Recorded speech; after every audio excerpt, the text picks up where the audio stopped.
segura, Brasil. Vamos que vamos. Vamos dar um abração pra turma aí. E que eu queria então que a gente combinasse aqui? A gente vai falar hoje, vai ser um tema descontraído, porque o grande tema do momento dessa semana vai ser amanhã. Amanhã a gente vai estar atento durante toda a transmissão do Supremo. Nós vamos estar atento no julgamento até pegar o número aqui da reclamação 23.457. Amanhã o Supremo vai definir a amplitude da decisão do ministro Theury em relação ao caso Lula. Então, o grande tema da semana acontece amanhã. Hoje o Supremo, no julgamento plenário, deu uma decisão interessante. Estou até aqui com a notícia do Supremo. No julgamento do recurso extraordinário 841.526, julgamento de hoje no Supremo, RE...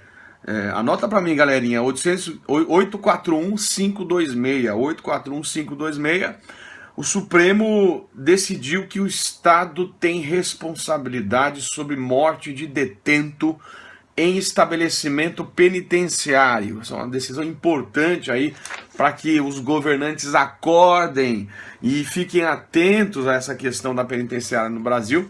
É um tema muito importante para aqueles que prestam defensoria pública, mesmo para quem está prestando Ministério Público, porque vou ler a tese firmada pelo Supremo na repercussão geral. Anote a tese, vamos lá.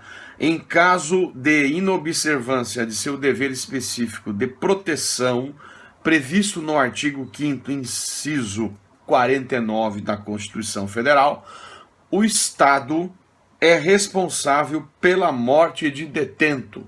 A jurisprudência que já vinha em certa medida aí no Supremo e está confirmada agora no julgamento deste RE na data de hoje. Decisão muito interessante. Vamos lá.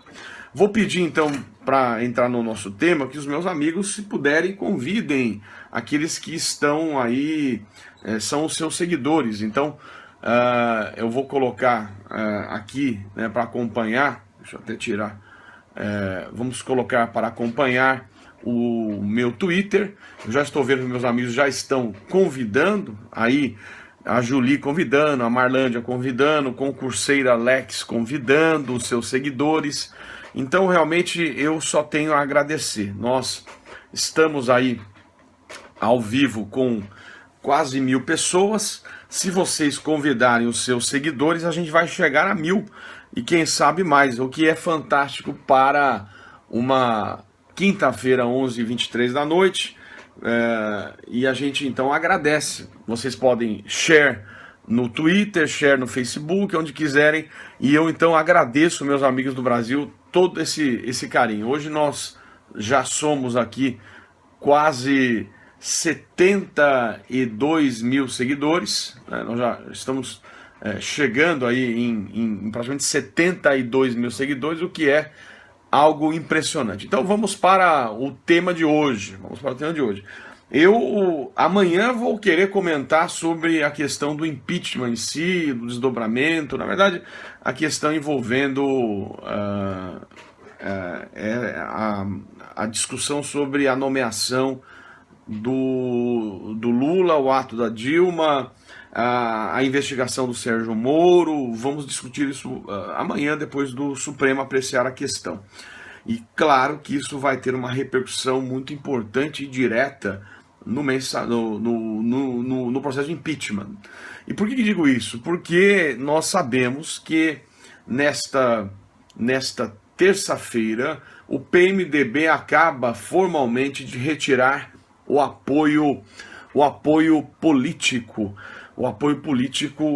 do governo Dilma. Então, isso quer dizer que o número de deputados federais para tentar brecar ou barrar o processo político de impeachment diminuiu muito. Então o governo federal está num momento bastante delicado. Eu estou falando do ponto de vista político, não estou discutindo a questão jurídica, nem a questão técnica, nem a questão fática. Eu estou discutindo o nível que chegamos, que é um nível político, porque o processo de impeachment é um processo político. Então, portanto, não é simplesmente uma situação, infelizmente, não é apenas uma questão de uma prova robusta. Veja qual foi o fundamento que o Collor foi condenado por crime de responsabilidade. Havia um envolvimento de uma Fiat Elba. A questão, quando chega num limite político extremo, como é o que vivemos hoje, o detalhe pode ser um motivo do processamento. Claro que dentro da lei, ninguém pode aí ser processado e condenado fora da lei.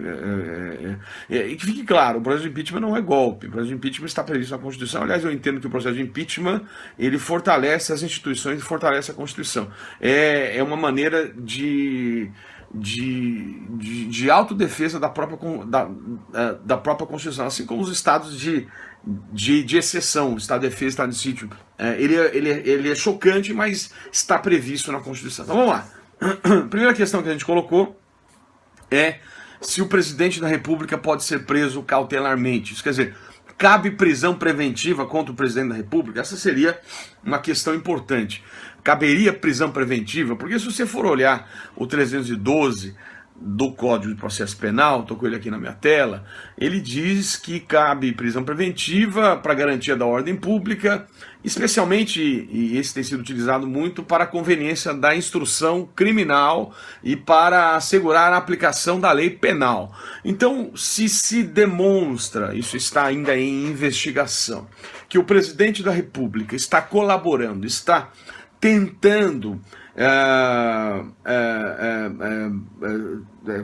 vamos colocar assim, está tentando retirar o Lula de uma possível prisão. Esse é o grande debate, muito embora a licitude da prova vai ser debatida amanhã, aquela parte final, os 15 minutos da interceptação sem autorização judicial, vai ser o grande debate de amanhã.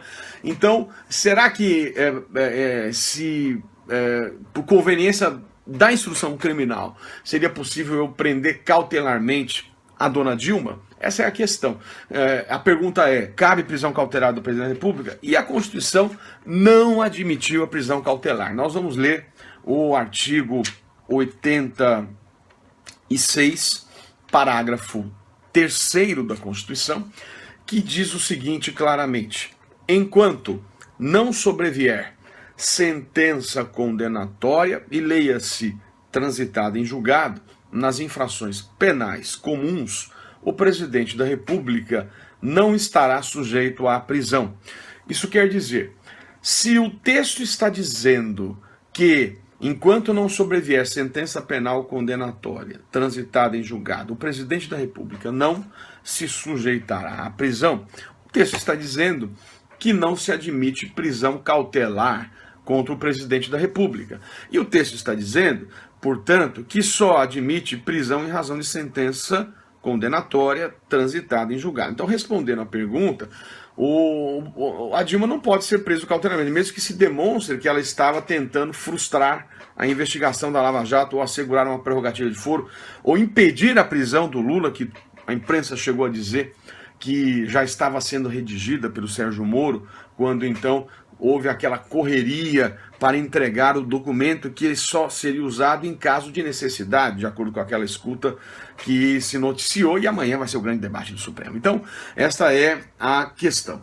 A Dilma não corre nenhum tipo de risco de prisão, jamais, a não ser que ela perca a prerrogativa dela, a não ser que ela deixe de ser presidente, a não ser que ela renuncie, a não ser que ela sofra um processo de impeachment, aí ela perde esta prerrogativa. Não se trata de um privilégio, fique claro, sempre tenho tratado isso como uma prerrogativa que decorre da função que aqui ele está exercendo, prerrogativa que decorre da função, e o constituinte originário quis preservar o chefe máximo da nação, quis preservar e dizer que, na dúvida, vamos blindá-lo e só prendê-lo depois de uma sentença confirmatória que transitou em julgado. Essa é a questão envolvendo a prisão.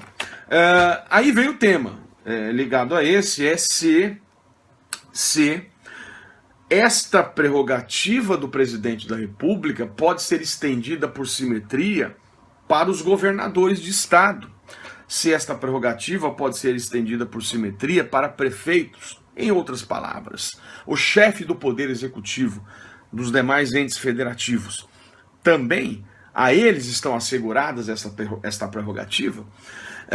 E nós temos um caso interessante que envolveu o então governador do estado não, mas governador do DF, José Arruda, que supostamente estaria ameaçando uma testemunha de nome Sombra, e se debateu à época se ele poderia ser preso cautelarmente. Uma prisão preventiva contra o governador de estado, e esta prerrogativa que o presidente tem, ela estava prevista na lei orgânica do DF. Então, surgiu a grande questão.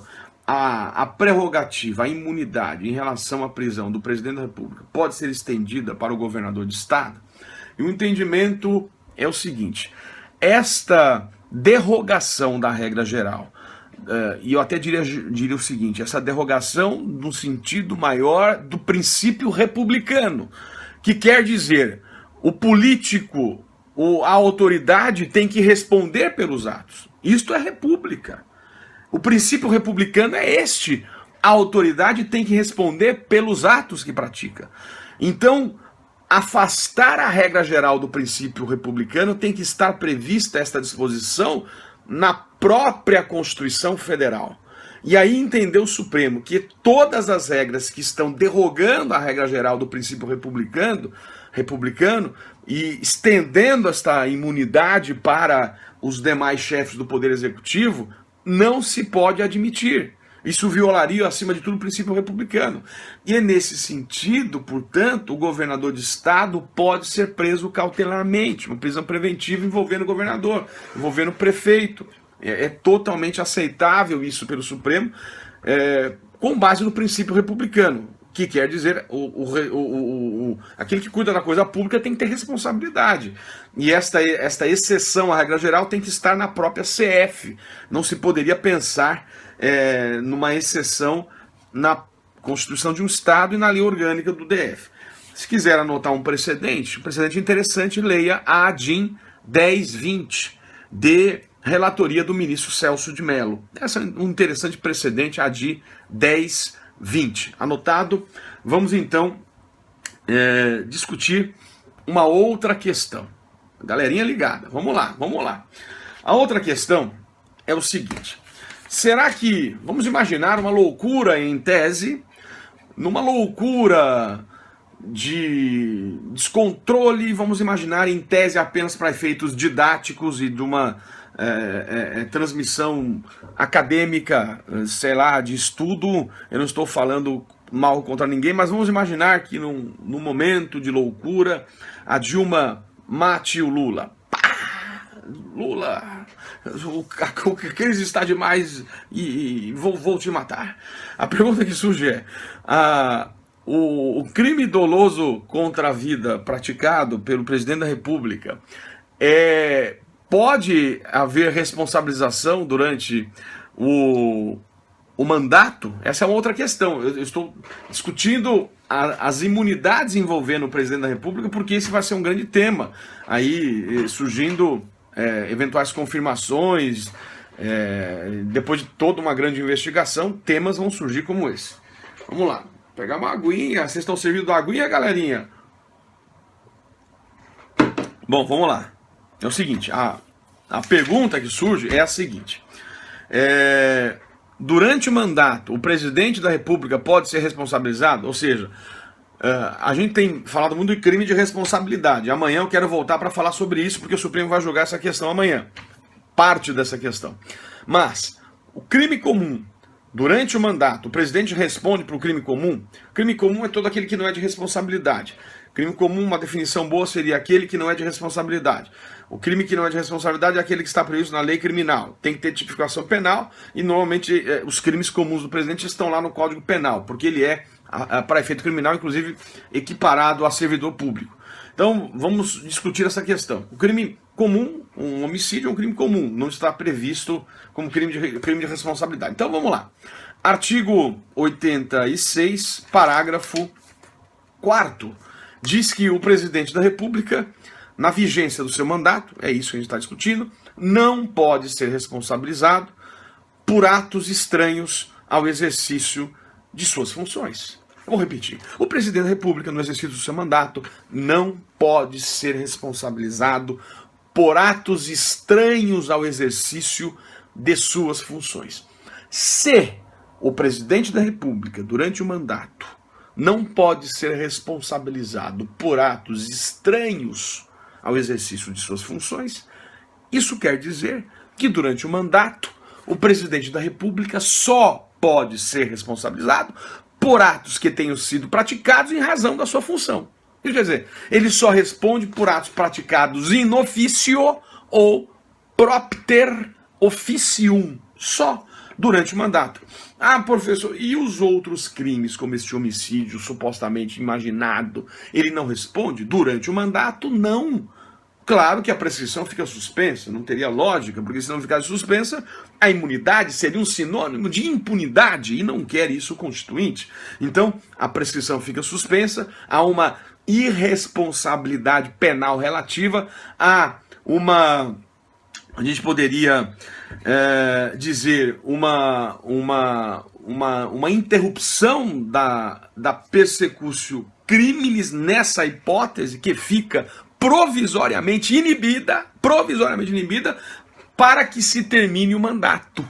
Porque terminou o mandato, a responsabilização vai correr. Então veja, durante o mandato, o presidente da República só vai poder ser responsabilizado por atos que tenham sido praticados em razão da sua função.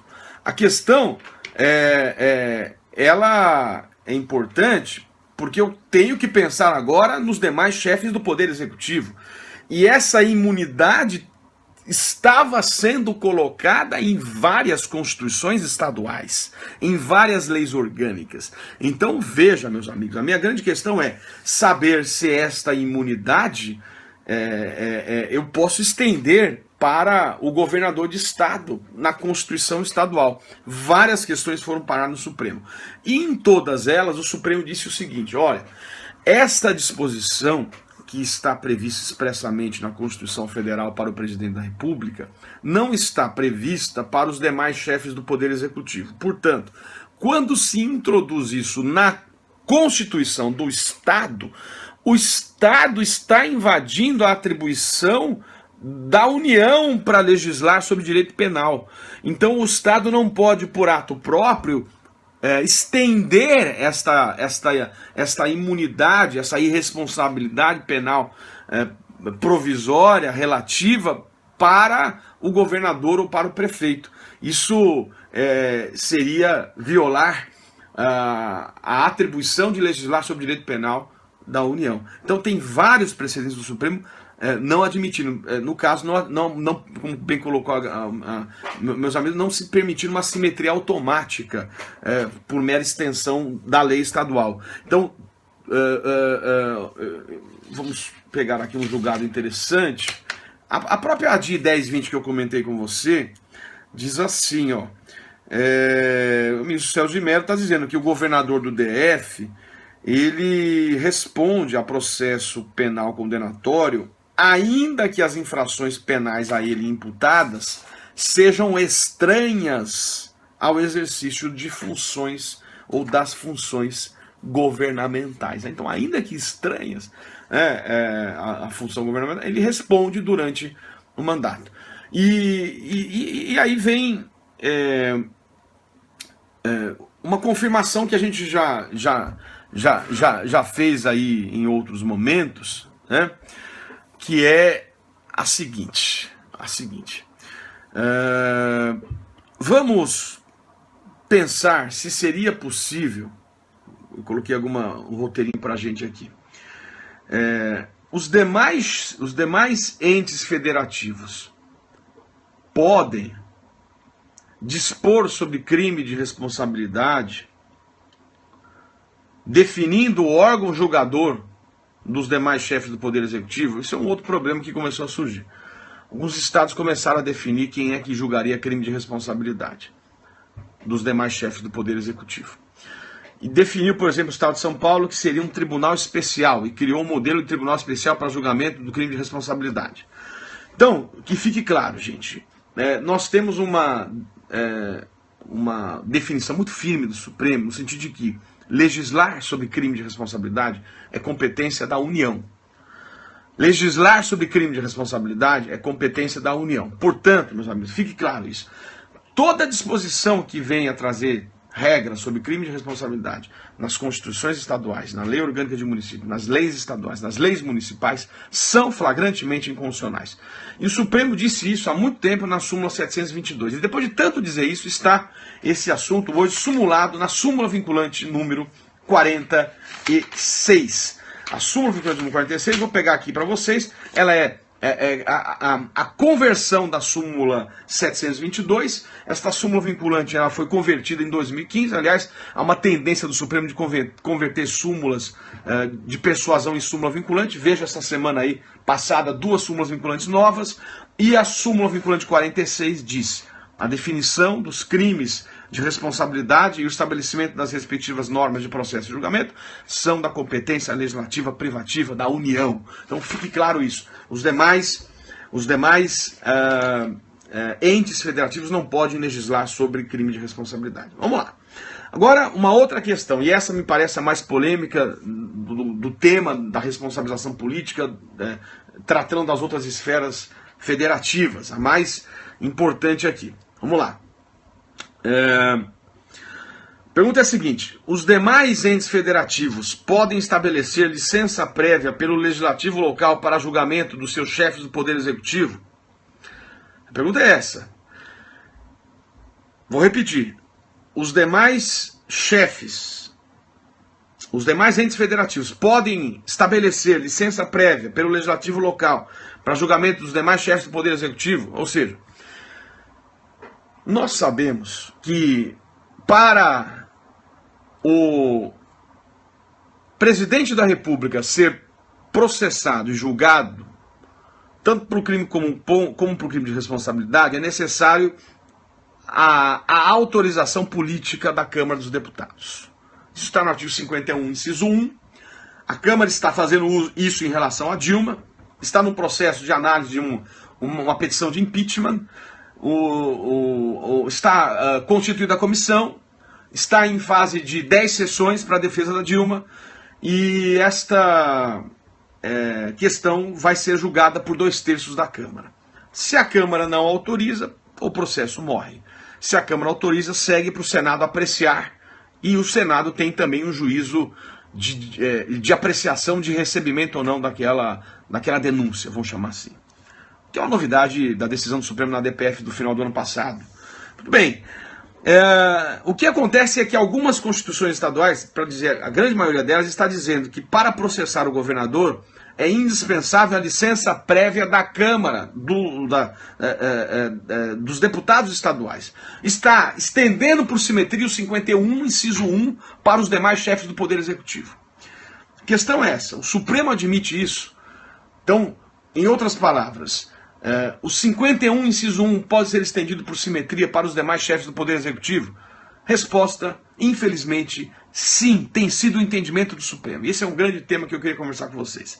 O Supremo tem entendido que é possível que as constituições estaduais, elas autorizem ou não o processamento do governador por crime comum e por crime de responsabilidade. Eu vou deixar minha crítica aqui, porque essa autorização política muitas vezes tem servido como impunidade, tem servido como escudo protetivo. E entendo que não poderia estar na Constituição estadual essa disposição, porque não está na federal. E entendo por 2 motivos que não pode estar na Constituição estadual esta disposição de controle político da Câmara, dos deputados. Primeiro ponto, crime de responsabilidade. Quem julga é a casa política, mas quem define regras sobre crime de responsabilidade, já vimos a súmula vinculante, é quem define regras, a União. A definição de crimes de responsabilidade, o seu processamento, tem que ser por lei federal. Então o Supremo, nesta autorização que fez no ano passado, está contradizendo a súmula vinculante número 46. Eu entendo que não poderia estar previsto isso com exclusividade nas constituições estaduais. Esse é o primeiro ponto para crime de responsabilidade. Agora, para crime comum. Quem julga o governador por crime comum? O STJ. E na Constituição, veja bem, quando se define no 105 a competência do STJ para julgar o governador de estado, em nenhum momento a Constituição Federal criou esta fase política. Então, quando o Estado faz a previsão desta fase de juízo político no âmbito estadual, está violando, na minha visão, o artigo 105. E, portanto, não seria possível para o crime comum. Esta é a minha visão. O que eu estou dizendo, esta crítica que se caracteriza como blindagem política, na minha visão, ela não foi aceita pelo Supremo, que permitiu o juízo político no âmbito estadual. Eu vou dar os precedentes julgados no ano passado, então é uma jurisprudência recente de 2015, que são a DIS 4701, a DI 4791, 4792 e 4800. 4791, 4792 e 4800. O que fazer nas provas de concurso? Adotar a posição do Supremo, na primeira fase. O que fazer na fase escrita, na fase oral? Colocar a posição do Supremo e, se entender conveniente, fazer a crítica que eu estou fazendo aqui. Porque você vai mostrar conhecimento. Você vai mostrar conhecimento. Tudo bem? O julgamento é de 2015. Bom, nesse julgamento foi vencido o ministro Marco Aurélio. E o ministro Fux e o ministro Barroso, eles disseram que... Eu vou ler o que disse o ministro Barroso.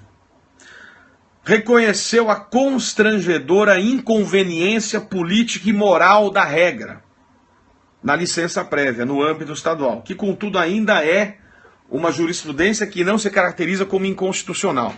Então ele falou em imoralidade e inconveniência política, mas disse que não é inconstitucional ainda. Eu com o máximo respeito, eu vejo uma flagrante inconstitucionalidade nesta barreira que se coloca.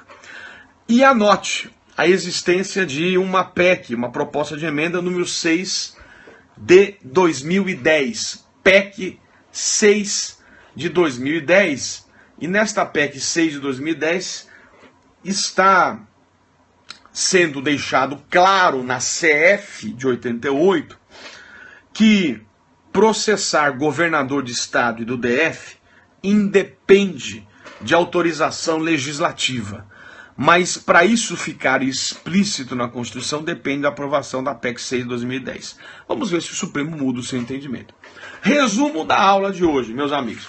Nós falamos da prerrogativa da prisão do presidente da República apenas em razão de sentença judicial transitada em julgado.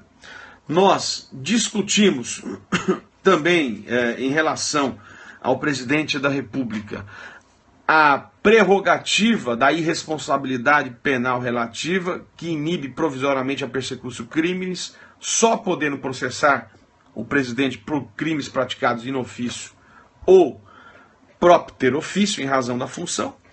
E discutimos o impacto disso no âmbito dos demais chefes do Poder Executivo. Primeiro ponto, os demais chefes do Poder Executivo podem ser presos cautelarmente. Esse tem sido o entendimento. Governador preso cautelarmente, prisão preventiva, 312.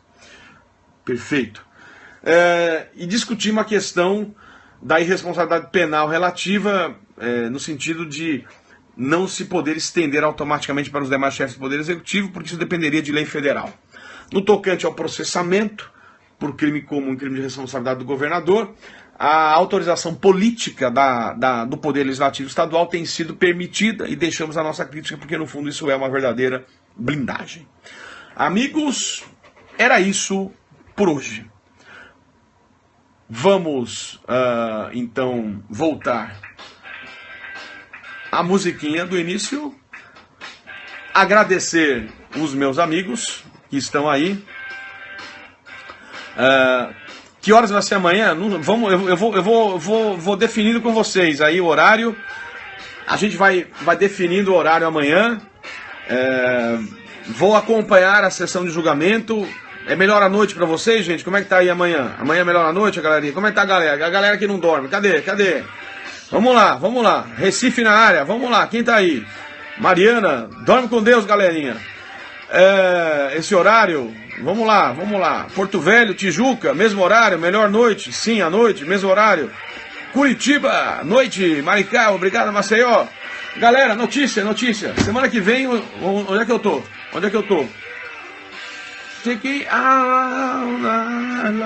Semana que vem, galerinha, anote aí, ó. Vamos conferir aqui, ó. Dia 8 de abril, sexta-feira que vem, eu tô em São Luís do Maranhão. Galera do Maranhão, alô galera do Maranhão, como é que tá aí? São Luís, sexta-feira que vem, dia 8. Um evento do IMADEC, um evento muito legal, dá uma olhada lá. Maranhão na área. Dia 8. E na outra semana, dia 14, Ribeirão Preto, alguém de Ribeirão Preto aí? Dia 14.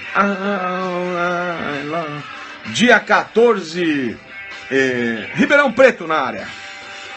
Vamos lá, galera. O que tá passando na Globo? Eu não tenho nem ideia. Derruba a Globo, derruba a audiência da Globo. Vamos que vamos. Eu não vejo mais. O negócio é só Periscope. Aliás, olha que interessante, gente. Eu não vi ainda. Parece que você tem como jogar o Periscope para TV. Você tem como. Algumas TVs têm acesso à internet, alguns têm o Apple TV, que eventualmente usa isso aí. Você tem como acessar o aplicativo do Periscope e você jogar na TV. Então, às vezes via celular você manda para a TV. Então nós vamos ter um canal na TV aberta do Periscope e vamos derrubar a audiência. Futebol, quarta-feira, Brasil, não vou assistir mais o Dunga. Nós vamos estar no Periscope. Tamo junto, galera. Porque isso não leva a nada. Vamos criar a nossa TV Periscope esquematizado.